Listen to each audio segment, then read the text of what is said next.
let's get back to it. Globalization and technology strategy is what we're going to be talking about, and it's an introduction. And of course, you see, it is a very interesting mix of times, and it is truly a time where you have a confluence of many different things happening. So we'll go through step by step in terms of what we try, where we want to go, and how we plan on getting there.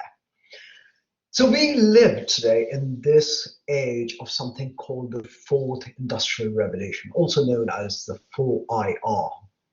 The 4IR is known as the 4IR because we've gone through four specific punctuated phases of industrial revolutions. The first revolution, of course, was the steam revolution. That was the coming of age of what we think of as industry.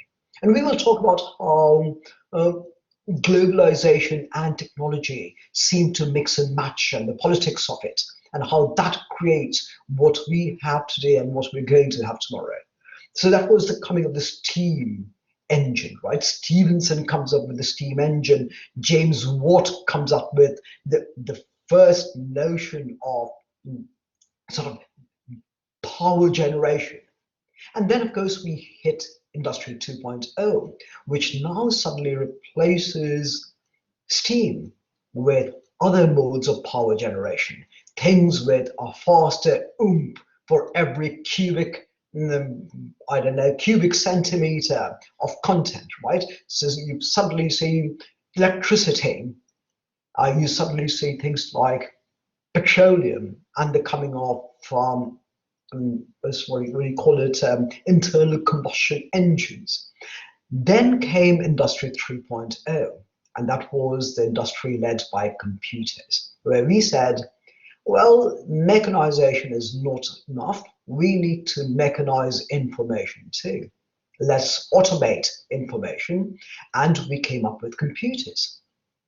And today, we're in Industry 4.0, or the fourth IR, which is the mix of mechanical devices with computing devices, all being done remotely over the cloud, anywhere, any place, anyhow, right? And we suddenly see everything from you being able to turn on and open your garage doors, or you're able to control your thermostat, or find a fault in a gas leak, to your GPS devices. So we are truly creating a world where we are creating a convergence of both computing setups as well as mechanical setups. So the path to here. So how on earth did we get here? Here's a quick sort of overview of how we get to where we get. Right. And so the first industrial revolution that started in 1760, this is mid-18th century, and went right into the 1830s. Right. So in 1760, James Watt's steam engine starts the first industrial revolution. Instead of using horses and humans to move things, suddenly coal and water could automatically generate power that would run factories and various machines. So the whole idea is, if you could suddenly create a turbine, you could make something move, and the power would be generated by a combination of coal and water. And suddenly you've got this steam that would build up, be sort of encapsulated, and suddenly let go, which would put a pressure onto systems and make things move. So suddenly machines emerged that started to replace horses and manual labor. So 1760 was the time when the Baroque age was sort of heading into its nadir, and it was a coming of the modern age, right? This whole idea, and the very famous German philosopher then, Immanuel Kant, had a very famous line called sapere aude, which is dare to know. Don't take anything for granted. Dare to know what is never known. Don't follow convention, defeat conventions, right? Innovation over convention became this whole hallmark of the time. And of course, on the other side, you had the French Indian Wars going on. And during the French Indian Wars, they also realized that when they started looking at the Native Americans and how they fought, they realized that this is not the way we have always fought. We've typically fought in organized fashion rather than skirmishes. The 7 Years' War, not rather, what in Europe was also getting over. And this is the final battles that decided the fate of what would happen to Britain, to France, to Germany, as we will see. Now, as the French during the French Indian Wars, I think you already know that George Washington was an English officer on behalf of England, and he was in the French Indian Wars. This was also the time of the Age of Enlightenment. If you think of in America, people from Benjamin Franklin to Jefferson to John Adams, they were massively in love with what we know as the coming of the modern Renaissance. And they were in love with the French Enlightenment. But this was being drawn upon by works by Newton. Descartes had already used things such as cogito ergo sum, I think, therefore I am. And of course, Immanuel Kant. While this is happening, John Locke, of course, says, you know what? The government does not just have to be aristocratic. The government is meant for the people. And the government, therefore, needs to be something that would be a social contract between the government and the people. We will support you, we will pay taxes and in sort of as a recompense, the government will create certain benefits for us. At the same time, Rousseau's Leviathan and social equality became a huge thing. And of course, Rousseau is a very famous French Enlightenment philosopher, where he said that the state is the Leviathan and you need to create social equality or else you're going to have a revolution. And of course, as the irony of it is, America got its independence because France helped, especially under Lafayette, Marquis de Lafayette, helped America get its independence from the UK. And in the process, France became absolutely mired in debt. And when France got mired in debt, social equality went right out of the door, and the French Revolution began. And was coming, and worked off lines by Voltaire, who would therefore say about their aristocrats that those who can make you believe absurdities can make you commit atrocities. And the best is the enemy of the good, that never wait for perfection to happen. If you don't move forward fast, you're going without making mistakes, then you will never ever even move. Very much like what Mark Zuckerberg says nowadays, which is, move fast and break things, right? You have to try something out before you can wait for perfection to come over. Right. So this is the time of republicanism over monarchism, and the quality of life suddenly became a huge story. And it also became a time where you suddenly started talking about the role of money and monetary policy. So we just mentioned that it was French bankruptcy and debt that created the French Revolution, or else there would have never been a French Revolution. Adam Smith, at that point of time, started writing things such as The Wealth of Nations. This is the birth of capitalism riding on the very first industrial revolution. Yet, while Adam Smith was writing The Wealth of Nations, where he talked about something called the invisible hand, which is do everything based on how well you can achieve things in life. Don't worry about welfare. If you do well, you will make more money. If you make more money, you'll pay more taxes. If you pay more taxes, the government, under the social contract and social equality, auspices will therefore distribute those taxes for public benefit, and suddenly the entire country is going to get better and better. So you just work towards achieving the best that you can rather than just focusing on welfare. Therefore, so while he promoted capitalism in one part, on one's hands, what he did was he also wrote the theory of moral sentiments. That at the end of the day, you also have to understand that there is morality in wealth making. You can't just have wealth making, capitalism completely run riot. It has to be done in a balanced fashion. And that is where we find liberal economies today. As we move forward, we'll talk more about it. Because the Industrial Revolution suddenly created a mechanism to achieve very high productivity without like constant tilling of lands and breaking things into small pieces. Instead, it said, let's build everything large scale. People started settling down more, and people started getting proper salaries, knowing that as long as machines ran, we'll be fine. And suddenly they weren't at the mercy of weather any longer, or famines and so forth. So suddenly there was a population boom, and that created this whole idea of, what you called as local stable communities.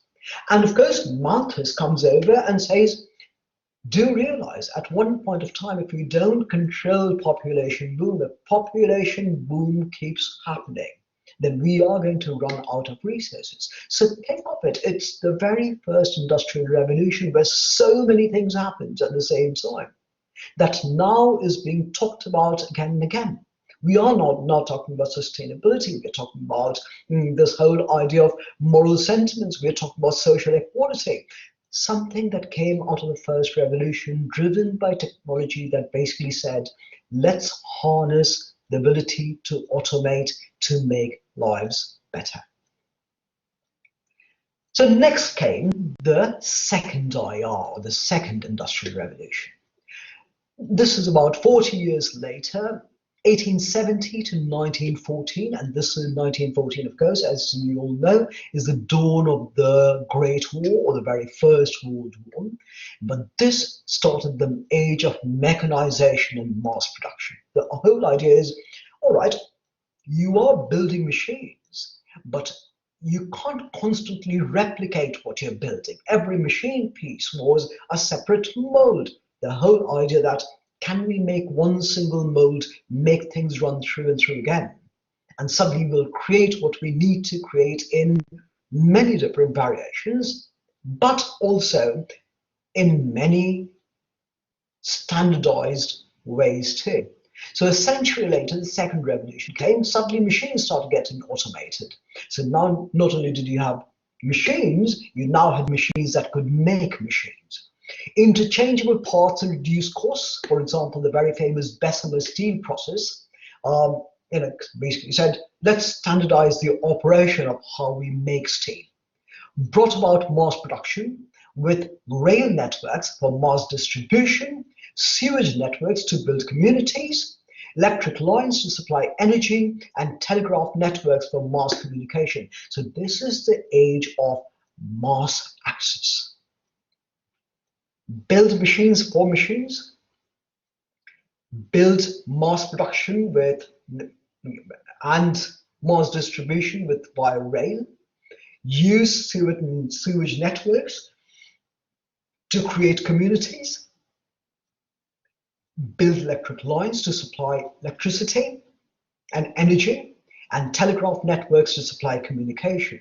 So the shift from steam power to petroleum and the coming of the internal combustion engine was a hallmark of that time. Suddenly we realized, well, steam, it's fantastic, but you need a lot of coal to generate very, sort of relatively little bit of energy.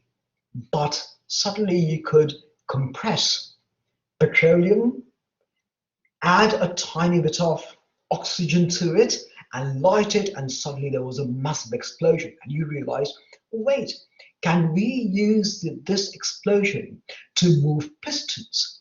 If we can move a piston, it's a kickback.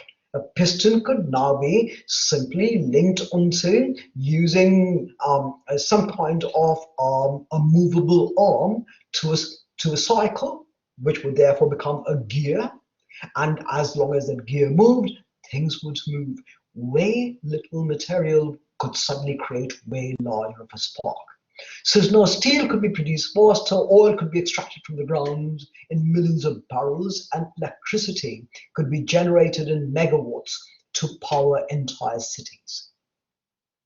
Now, US saw a massive time, during this time, the US experienced a period of massive industrialization and growth. Europe had something called the Belle Epoque. And the Belle Epoque basically means pretty time, right? A happy, a beautiful period. That's what it means, right? Belle Epoque. From the telegraph to the light bulb, telephone, even the Model T in the early 1900s, suddenly inventions became accessible across industry and society, and life would be changed forever. During that time, this was the final bit that also changed the entire shape of Europe. France and, after Napoleon and going to Elba in 1815 and the 100 days, and of course defeat in Waterloo and so forth. After Napoleon was done, France reverted back to bringing Louis Philippe, right, which is Louis XVIII at that point of time. And after that, Napoleon II came by, so France was still sort of swaying between, should we become Republican, should we still have a king, what should we do? And Napoleon II came, which was, just sort of an inheritance, still setting up the name, but nothing really happened that worked very well for France. In 1870, if you guys ever get a chance, read a brilliant book by Emile Zola called, what's it called? The Debacle. And it is a story about how France massively lost in the Franco-Prussian War in 1870. And this became the reason for the German unification. Prior to that, there was nothing called Germany. It was just Prussia, there was Austro-Hungary, there was Silesia, amongst many other places, right? And they all sort of coalesced under Bismarck. And Germany annexed a part of France called Alsace. And that became that started creating Germany's industrial might and Germany's rise as an industrial power. Then, of course, comes the third industrial revolution. From 1940s to 2005, this is the age of information automation, or computing, as we call it, right? And that's exactly what computing is. It is automating information. With production becoming the engine that drove industrial economies, quicker ways of buildings were needed.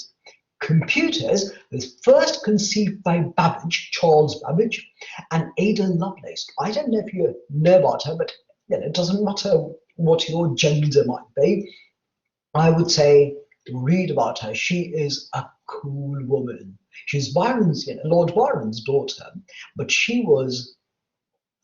in the world, she's known as a co-founder of computing. And this was happening in 1800s.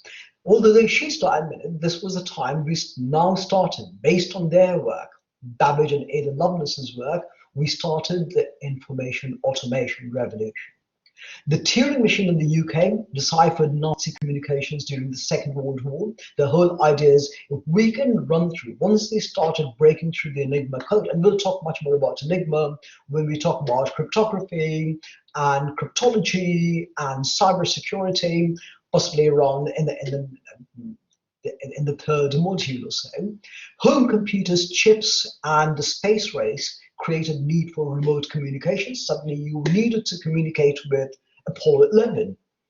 And you wanted to see where the eagle is landing, how the eagle is landing. Is it close to the Sea of Tranquility? So you needed to create remote communications. And the coming of cell phones and wireless technologies. Then came a very interesting tale. In the 1970s, this is at the height of the Cold War, right, with Khrushchev saying that we're going to bury the US, and of course Brezhnev, right, about to come into the fold and all that stuff. The US started worrying that what happens if there were to be a nuclear strike, where the birds would fly past each other, and what the Soviets would do is they would first try and take out what you call as the eyes and ears of the US. So they would create a strike in some place like Colorado Springs. And because of that, the US would be left with, all their data would be gone, and they would be left absolutely blind and deaf. So ARPA, at that point of time, DARPA, the Defense Advanced Research Projects Agency, asked 3 universities to work together to come up with a solution that if there were to be a nuclear strike, we should still be able to manage operational continuity.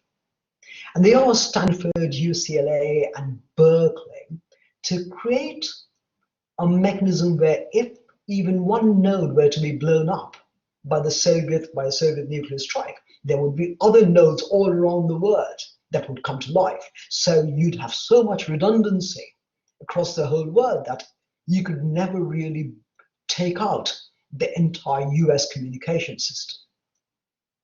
So what they did was they invented something called the ARPANET. And the ARPANET was nothing but a mechanism to digitize and store the same information across a spider web of networks all around the world. So because of the Cold War, the US started laying all these cables all across the world, all the way from the US right into Australia, through the UK, into continental Europe. And then, of course, the Soviet Union collapsed. When the Soviet Union collapsed, what happened was suddenly the biggest nemesis was gone. And what do you do when you don't have the biggest nemesis? So what the Pentagon did was something absolutely homage-worthy and beautifully valiant, which is they said, we've already laid all these cable lines and linked all these networks together. We're going to give it to the world for free. And that became the internet. And because it is a US gift to the world, that is why the US is paid a particular homage by the rest of the world, which is, in the US, you don't need something to mark your country on an internet URL. URL is nothing but a uniform resource locator, where you type your web page. For example, if you had the Barclays Bank in the UK, you would say it's barclays.co.uk. If you had it in Iran, it might be barclays.co.ir. If you have it in the Soviet Union, it would be barclays.cu.ru. If you have it in Vietnam, it might be .vt. If you have it in China, it will be CN. But in the US is not required to put its country digit or country nodes known as top level, it's called CCTLD, country code top level domain. US is just barclays.com. That's the homage the world pays for. But the internet started the digital revolution, became the database where all information would be floating around the world and anybody could access it anytime. It's meant to be the great equalizer, and it would be a harbinger of what has come by since then. So that brings us to the fourth industrial revolution, which is 2010 to present. So this is the age of smart digital convergence and cognition. So now that the world's connected, we start building all these different applications of these, following different protocols for it. For example, the World Wide Web is is possibly one of the most popular applications using the internet. But suddenly we realize we can now store a lot, we can process a lot, we can link together across multiple networks over the cloud. So with smartphones, Wi-Fi, GPS, AI, we are now in the fourth industrial revolution. In this fourth industrial revolution, technology runs everything, from discovering drugs, flying drones, autonomously driving cars, remotely closing your garage doors, turning on lights, notifying your Facebook posts. During the fourth industrial revolution, technology will be used everywhere. Everything will slowly become interconnected. So this is the age where we see things like automated machine-to-machine communications. Your car can automatically communicate with another car with its own service centers. You have Internet of Things where you can control everything from where you walk and which music is played. Something that follows you, knows when to turn on your heating based on where you're driving or when you're leaving work and heading back home. Know when to turn on and off your shutters, your sensors. It's the age of robotics, age of AI, especially cognitive systems that are trying to figure out what we want before we even want them. Smart sensors, wearables, augmented reality, virtual realities, cyber physical systems. And a cyber physical system basically means something that is where a computing system over a wireless network can also control your physical systems, like turn on your, I don't know, your sprinkler, right? For example, you might have a house where you might have a sensor-based sprinkler which looks at, automatically checks the weather for the day, and if there is no rain, it'll turn on the sprinkler at a certain time. But if there's likelihood of rain, it won't turn it on. Autonomous vehicles, alternative energy, space race, crypto, digital currencies, and sustainability are all becoming hallmarks of this age. The cost of globalization is always there. We see China and the new Cold War that's playing out, right? China's rise, and we will talk much more about the leadership and control of the world stage as the US turns protectionists. It is the United States taking the world stage in the 1900s and becoming a part of the First World War, getting sort of enmeshed in a European conflict that made the US because it started this whole idea of globalization, which was once purely controlled by Britain across its territories all across the world, and then fought over with France and with the Netherlands. But today, and then the US stole the stage and has been stealing the stage. Global road and satellite networks and the new age of colonization. We'll talk more about China and Africa. COVID-19, how globalization creates and solves a crisis. Think of it. We see how globalization is changing the world. On one hand, what once could have been simply been an endemic, just sort of beginning and ending in China, suddenly becomes a world crisis. But then, of course, how we solve a crisis with the world getting together, vaccines being created at sort of a dramatic pace, something that is even unprecedented and incredibly clever. You've got things such as COVAX. You will talk more about vaccine diplomacy and how China's production is calming the world jitters about inflation. So it is a strange time where, while globalization comes at a cost, it also comes at with tremendous benefits. The interesting thing is that today globalization rides the horse of technology rather than anything else.